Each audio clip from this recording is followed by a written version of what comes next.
So the first guy that wants to give his testimony would be Jacob Foster, and you're being sponsored. Dady, are you sponsoring him? Yes, sir. Well, let me ask you, Jacob, before you give your testimony and save us all a lot of time, so we like to lay it out right up front. Is the reason you want to be a member is to be able to spread the gospel of Jesus Christ? Yes. Well, then give us a 5-minute synopsis of who you are, where you've been, how you found Jesus, and what you're doing now, man. Who I am, where I've been with Jesus, and where I was, and where I am now. And that would take too long. Just tell us. Just give us your testimony. Thank you. I just want to tell you guys, man, that it's a trip coming here, and seeing people that resemble things that I'm feeling, convictions that I've been seeing, things that when I first started coming around churches, bro, I go to church, man, and I kind of like read the Bible, right? Be like, man, looks like we're supposed to be doing this. And then I go to church and everybody do their Sunday gig for an hour and then go home, and it's like, man, are you guys all right? It seems like this doesn't look like what we have, right? Something's going on. I mean, are you good, bro? I mean, and then I asked, if we could go out, man, let's go out, Oh, well, brother, we already tried that, man, and people really don't want to hear it, but, and I just wanted to put that out there first, that, man, it's a trip, seeing brothers that want to do what you're saying, that want to advance the kingdom of God, because I want to make my life count, man. I want to live for the day I stand before Him, man. One day when my life is like a mist or a vapor, man, what am I going to do with it? Huh? Am I going to store up treasures for myself on earth where moth and rust destroy and thieves break in and steal? Or I'm going to store them up in heaven. That's right. You know what I mean, bro? Amen. And so I just want to make my life count, man. And I'll never forget where I came from. Right? So when I first got saved, man, and I got freed, right? First thing I wanted to do is go back where I came from and bring some brothers with me and free them too. Because I found the way out, man. Jesus Christ is the way and the truth and the life, man. Jesus Christ is the way out. Because, man, I remember smelling dope, man, and sleeping in the park. So, man, I'm like, what's up? Let's go there. Let's go, man. Let's tell them people about God, man. Let's tell them that there's a way out, man. You know what I mean? Now, that's where I came from. I'm not going to give you a long, drawn-out story because we got 5 minutes, so I'm going to make it real quick. You know what I mean? But, man, amen, brother! Love you guys. Praise the Lord God. Amen. The next testimony for a potential member is a brother, Mark Bayless, who is sponsored by Sam. So come on up here, Mark.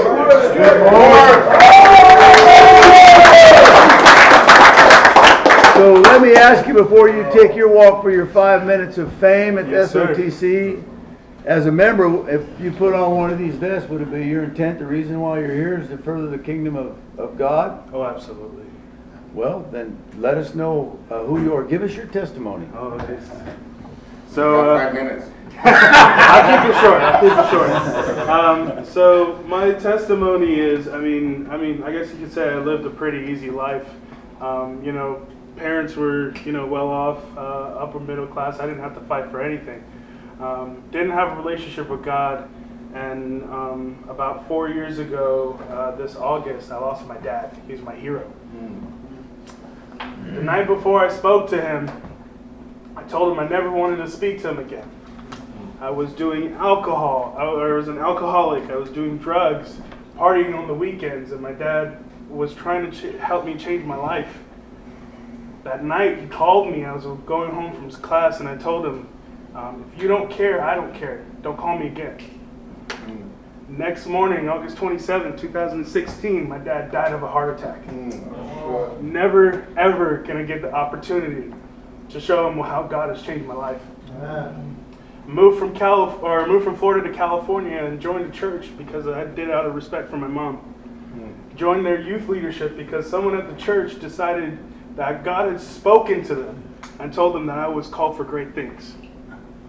October 18, 2017, gave my life to Christ at the altar at the House Modesto right here down the street. Hallelujah. A year later, I got baptized at the very same church. A lot of you guys might know the pastor, Pastor Toby, baptized me on stage. And I've been serving faithfully ever since. God called me and told me one night after I was just dealing with a student who was attempting to commit suicide on the phone with me. He said, "That's the reason why I called you. It's not because of, we're all here right now, but it's because of the next generation." He's rising. He rose me up out of my grave so that I can lift up the next generation out of theirs. Hallelujah.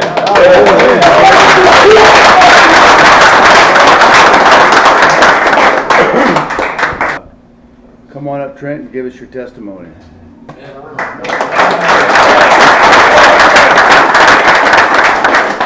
Now, I know we've already had these conversations because I've known you for 20 years, but I'm going to ask you anyway.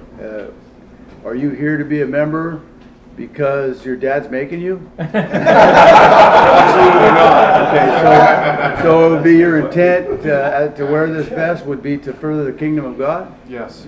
Then give us your testimony, brother. All right, so I grew up in a relatively nice family. My father been a Christian, my mother's a Christian. I grew up in the church. I was baptized into the church.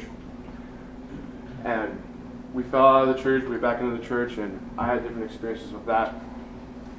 And so I thought that I was a Christian, and I thought that, oh, this is what being a Christian really means. And I'm going through high school, and right through high school I was really dealing with pornography. It really had a hold over me. I didn't think, I was struggling through it. I didn't know what to do with it. And finally, I remember senior year of high school, I'm on my knees just weeping. And I'm waiting for a phone call from this high science school over in Philadelphia. And I just remember crying and saying, "God, if this is what you have for me, then open this door. But if it's not, close it and give me another one, because ultimately I want what you want for my life." I get a call 5 minutes later from these people, and they say, "Hey, you made it to this level, but sorry, you didn't make it. We had to do all this other stuff, and it'd be too much work to get you out here."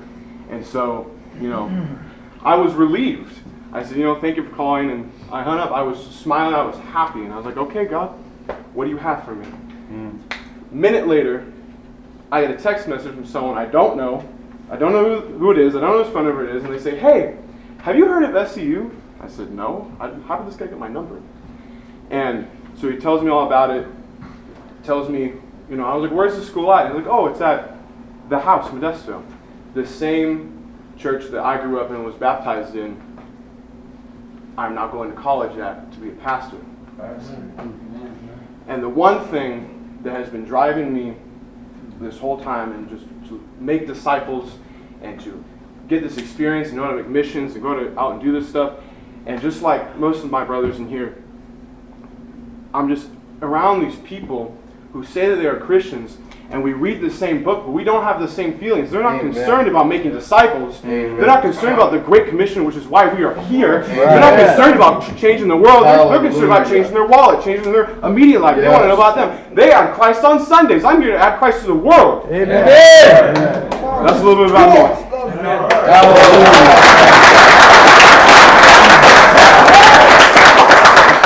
Proud moment for Daddy.